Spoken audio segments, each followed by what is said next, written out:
da fábrica era a fábrica de bonecas Belém. Foi estabelecida numa avenida do Belém. Era Brás de Belém, mas ela pegava o Belém, que era a Avenida Celso Garcia. E eu acredito que foi perto de 1920, talvez um ano ou dois antes. E ela foi formada por meu avô, que se chamava Juan, depois de por que eu sou João, logicamente está já mais ou menos implícito. Então, eu peguei o nome do meu avô, que já tinha 6 ou 7 anos de Brasil, quando ele começou as bonecas, que ele veio em 1912 como imigrante. Ele, a mulher, eram 4 filhos, 3 filhos homens e uma mulher. E depois teve mais uma filha, que já como brasileira, naturalmente procurou pessoas da colônia espanhola, que já tinham uma sociedade naquela época. E ele, daí, veio uma ideia de montar um negócio próprio, e foi exatamente fazer bonecas de um certo tipo que na época era um pouco conhecida, que chamava-se boneca de massa. E o corpo era de papelão. Então, faziam os braços, as pernas e a cabeça de massa. Depois eu explico o que era essa massa. E isso tudo feito em formas de gesso, que eram preenchidas com a tal massa, e aí é que entra a história, quais eram os componentes, que era caule, cola de coqueiro, que eram as placas, e água, naturalmente, e ela ia ao fogo, em tipo de uma caldeira caseira, né? 2 tanques e com água, né? 2 tambores grandes com água para que ficava fervendo na base da lenha. Ficava essa massa que preenchia as formas. Nessas formas de gesso, qual era a origem das formas de gesso? As bonecas de celuloide alemãs, que eram as bonecas mais caras que vinham ao país, que entravam no país, porque não havia esse tipo de fabricação de boneca no Brasil. Bonecas de celuloide. Era um produto caro, então eles compraram uma de cada tamanho, faziam as formas em gesso, e essas formas eram 2 partes, eram unidas com uma borracha, né, um ar de borracha, uma argola, e passava formol, antes de tudo passava o formol, que era um tipo de um ácido, e até ardia bastante, o cheiro era forte, aliás, é bem conhecido até como desinfetante, né? Uhum. Enchia e aquele formol retinha uma película e despejava novamente no tambor inicial, né? E ela continuava girando, a pessoa sempre girando, e ali ia preenchendo. Depois de um certo tempo, poderia abrir as formas e a massa já estava seca. Então as peças que saíram de lá já saíram secas. Evidentemente saía com uma rebarba, que é entre uma tampa e a outra da forma, entre a forma e a tampa, saía uma barrazinha que a gente raspava. Eu digo a gente porque meu pai, em 1923, ele casou, e em 27 nasceu a minha irmã, e eu em 1929, mas o meu avô morreu em 24. E como meu pai casou, ainda continuou a sociedade com os 2 irmãos. E, logicamente, as irmãs trabalhavam em casa quando já estavam mais mocinhas, né? Elas aprenderam a fazer os vestidinhos, ou a roupinha quando era menino, o boneco.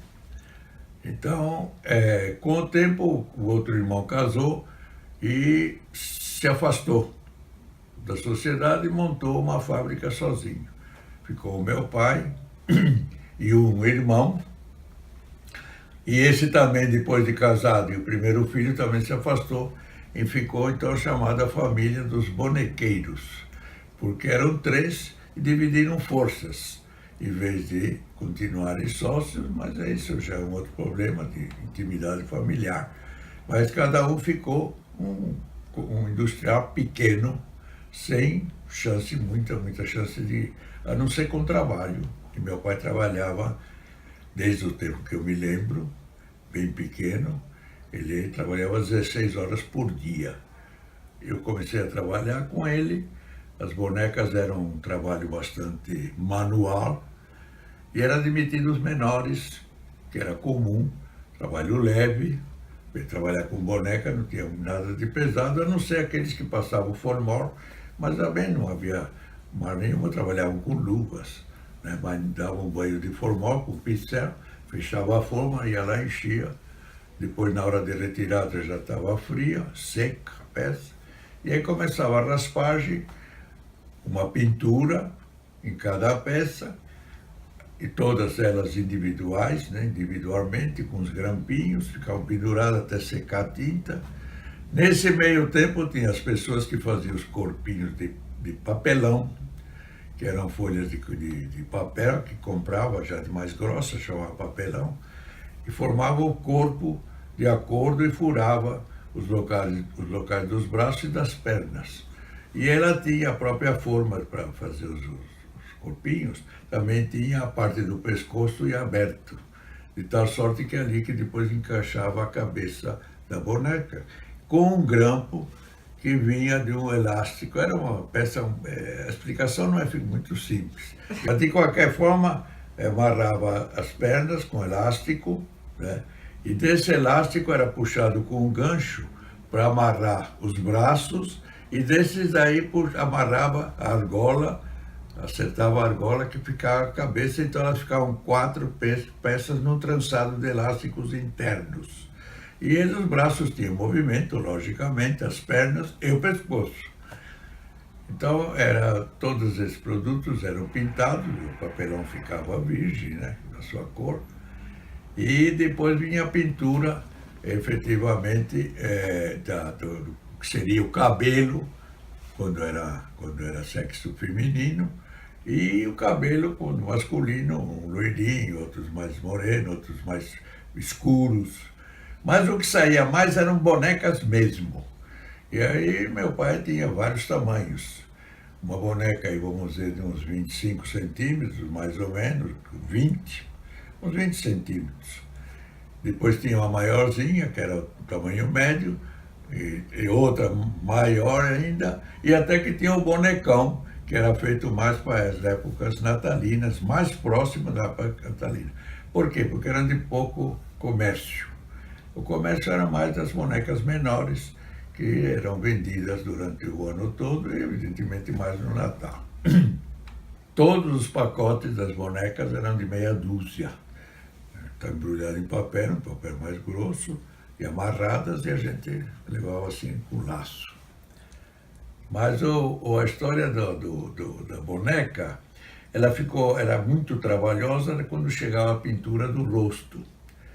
Então, com o tempo, meu pai adquiriu um aspirador, vamos chamar assim, né? Chamava-se um revólver, com um compressorzinho, enchia de tinta, ele tinha um lugar, tampava, ia espirrando, ia dando a cor da face, né, o rubor. E a boca ele pintava a pincel, com esmalte, os olhos era um fundo branco, depois uma espécie de não o lápis, mas não o lápis da ponta, a outra parte, batia numa tinta azul ou preta e dava uma batidinha, ficava a parte da íris, etc.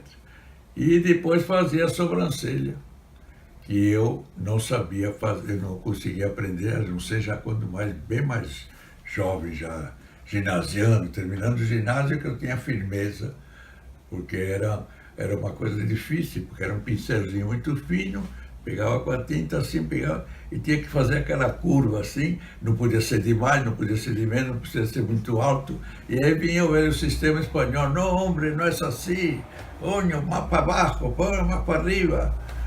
E aí eu largava e deixava para ele. E a boca eu caprichei muito, até conseguir fazer a boca das bonecas, que algumas ficavam parecendo um beijo, outras parecia que estava rindo, mas não podia, né? De qualquer forma, era a parte pitoresca da produção de bonecas, e eu trabalhei com ele até ele perder a visão, praticamente, teve doenças, e ficou quase sem visão. Então tivemos que, para diminuir a industrialização, e eu mantive durante 1 ano e meio, mais ou menos, até efetivamente acabar. A produção de boneca foi em 1950, mais ou menos. Mas que ficou essa história da boneca com os vestidinhos feitos pelas minhas tias e pela minha mãe. E, inclusive, a tia aqui, a espanhola, a tia Dolores, a tia Dorola, ela perdeu a visão na chegada no país. Vieram como imigrantes, não precisa dizer que a última classe, não sei se era a terceira classe, mas não era porão do navio. Então era famosa, ver a tia Lola costurar para todos nós, né, primos. Nessa altura, um casal teve vários filhos, mas era porque ela põe o dedo naquelas máquinas Singer. Tinha a máquina Singer que tinha a agulha, batia numa espécie de de 2 dedos de metal, e ela batia assim na ponta, e ela ia pondo o tecido já cortado, né, para fazer a sainha, ou a blusinha, ou o próprio vestido, e ela fazia a barra, né, e com o dedo ela empurrava, e às vezes a agulha batia na unha. Mas era famoso porque ela era muito veloz, e era de pedal, né, a máquina Singer naquela época era máquina de pedal. Mas o que efetivamente forçava a venda era a expressão das bonecas, né? Porque todas elas saíam bem recheadinhas, né? Rostos bem bonitinhos, e era interessante porque a turma olhava muito a boca, né? Tinha crianças que se pegavam na hora de ir na loja e vendia, né? Olha que boquinha bonita, que olhos bonitos, então olhos vivos, etc. Então essa primeira a impressão que causava as crianças, e depois a movimentação dos braços e da própria cabeça da boneca, né? Queria virar para um lado, para o outro, para trás. O giro, da forma que ele era preso, o elástico, o giro era completo, né? Quase 360 graus. Mas efetivamente ela é muito valorizada pela pintura da face, né? Meu pai recebia muitos pedidos dos vizinhos para dizer: ô, seu Chico, a maioria tratava ele de Chico, porque era um bairro que não havia predominância de espanhóis. Ô, seu Chico, arranja um lugarzinho para o meu filho trabalhar, porque eu quero tirar ele da rua, né? Ele só vai na escola, no primário, e não vai indo muito bem, mas vive na rua, não estuda. Então meu pai dizia: tá bom, vem da escola, vem trabalhar. E pegava aquele servicinho mais simples, até para vestir as bonecas, que era o mais simples que tinha. Tinha um martelinho com umas tachinhas, vestia, acertava e pregava as costas, onde tinha um botãozinho para ficar bonitinho a gola, e o resto era pregado, toda a parte traseira do vestido. E da roupa dos que eram para bonecos, era mais simples, né? Porque aí a própria calça levava um elástico por dentro, que as minhas tias colocavam, né, na roupa. A divulgação era efetivamente, não havia tipo promoção assim, propaganda, de nossa parte nunca houve propaganda, eram os adquirentes que efetivamente conversavam com outros e tal: estou comprando do Chico, do Paco, alguns chamavam meu pai de Chico, a maioria chamava de Chico, também os árabes, descendentes de árabes. E estou comprando agora lá ele está, chama Antônio e tal. Oh, sim, ele tem o irmão, aliás, o Chico está vendia para nós, agora é o Antônio, o irmão, mas é o mesmo produto. Essa divulgação do produto era efetivamente ou pelos próprios adquirentes, que passavam efetivamente em outras lojas e perguntavam: você não trabalha em loja de brinquedos, às vezes, dos bairros, né? Que começaram também a florir algumas, né? Mas isso já nos anos 40, bem avançado. Você não vende boneca, rapaz? Puxa vida, tem aí umas bonecas bonitas.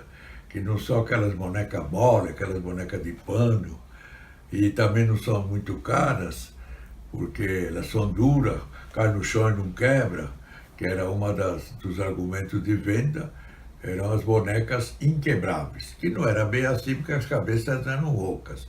Mas os braços e as pernas efetivamente podia cair no chão de qualquer jeito e não quebrava. Quando era um tombo, uma pancada muito forte, e um dedo da mão. Mas a boneca era famosa, as bonecas inquebráveis. Os bonequeiros lá, os espanhóis, depois apareceram outros também na Zona Leste, no Tatuapé, também com fabriquinha de boneca. E acabaram sendo amigos também. Mas isso são detalhes só de vida. Mas era tudo decorrente, efetivamente, da indústria de bonecas. O nosso forte mesmo era 25 de março. Depois, com o tempo, era Celso Garcia, algumas lojas compravam de nós, dessas lojas maiores que tinham diversificação de mercadoria, não só brinquedo. Loja exclusiva de brinquedo nos bairros não tinha. E a loja que vendia de tudo, né? Não era também chamado mini mercado, nem nada disso, eram lojas. E tinha na Rua Direita, tinha dois clientes nossos que foram fregueses enquanto a gente existiu, que era as lojas americanas e as casas brasileiras. A expressão mais utilizada era o bonequeiro. Quando chegava final de novembro, começo de dezembro, a gente recebia os filhos dos donos das lojas, da 25, iam lá para esperar a terminar de empacotar, para não perder a oportunidade de levar produto, né? Porque vendia bastante, né? Aquele fim de Natal vendia muito. E eles mantinham estoque bom. Mas isso aqui é bastante interessante, que dá uma noção do que era efetivamente a construção da boneca, né? Ela até os braços foram perdidos, né? Não, tem um braço. Ela tem um braço que era preso do outro lado e uma perna, duas do lado esquerdo, que interessante.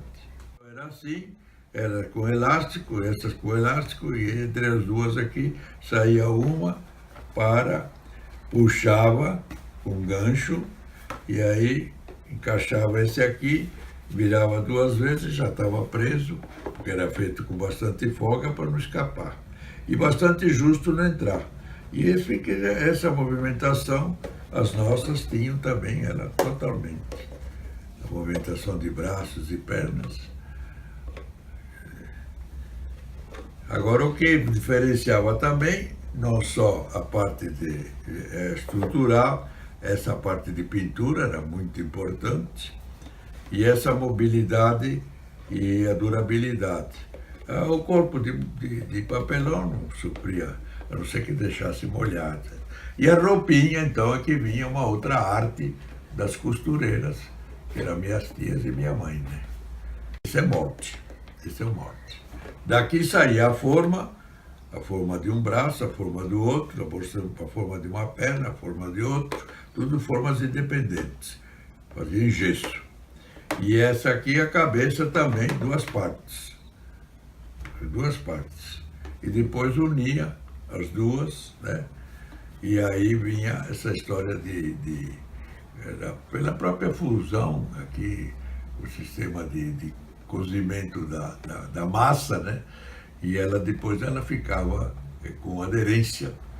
Por isso que saía uma parte toda em volta de todas as peças. Essa tem, olha, a raspagem foi até onde deu. Mas ela era vendida, ninguém explicava, nem perguntava. Hoje a gente diz, bom, mas isso aí representava uma veia, né? Mas não é essa preocupação, porque tinha do outro lado também, né? Então, a verdade é que agora o sistema de lixagem, como a gente chamava, raspava com uma lima, né? Uma peçazinha para raspar, porque era bastante dura, e depois uma lixa para deixar bem lisinha, bem lustrosa, a emenda não aparecia nem nada. A não ser os outros que fabricavam sem tanto cuidado, ou por conhecimento, ou porque também eram produtos vendidos mais baratos. Mas o preço tudo estava na dependência da velocidade de saída pelo comprador, o atacadista. Quanto mais ele vendia, mais ele comprava. Só vendia bastante quando agradava a maioria. Mas isso aqui me traz muitas lembranças, porque depois apareceram vários tipos de brinquedos desse material de celuloide, todos vindos da Alemanha. Depois vieram os de metal, etc. Mas de qualquer forma, era até ter uma expressão bonita, até um rebaixo aqui. A boquinha, para sair desse jeitinho aqui, parece um coraçãozinho, né? Isso aí era o máximo do cuidado, porque quando eu fazia reto, então tipo, tinha que fazer um cortezinho aqui. Né? Para ir com líquido lazer para tirar um pouquinho, para deixar a curvatura dos lábios, que dava um toque. Né? O semblante é até bonito, né? Mas aí, botando as bonecas, efetivamente, a gente grava na mente passagens extraordinárias. Melhores lembranças ficaram, efetivamente, a partir da época em que começou a haver possibilidade de resultado. Meu pai era um homem que se empenhava muito, mas a alegria mesmo era isso, de quando chegava no verão, e alugava propriedade que tinha na praia de José Menino, em Santos, que alugava quartos. E era dentro da praia. Era chalés, chamava chalés. Chalé da Dona Ruth, chalé não sei do quê. Então tinha lá um cômodo e uma cozinha, que é o banheiro coletivo. E a minha avó e as filhas ficavam o mês todo. E eu, minha mãe e meu pai ficávamos 15 dias, depois o Antônio, que era o segundo irmão, com os filhos, ficavam os outros 15. E às vezes a gente fundia e ia todos, etc. Mas as viagens eram muito boas, porque a gente ia de bonde, com produto, com roupa, com panela, com tudo chemala, ia de bonde até um determinado lugar no braço, pegava outro bonde e descia na Estação da Luz, para pegar o trem das 4h30 da manhã.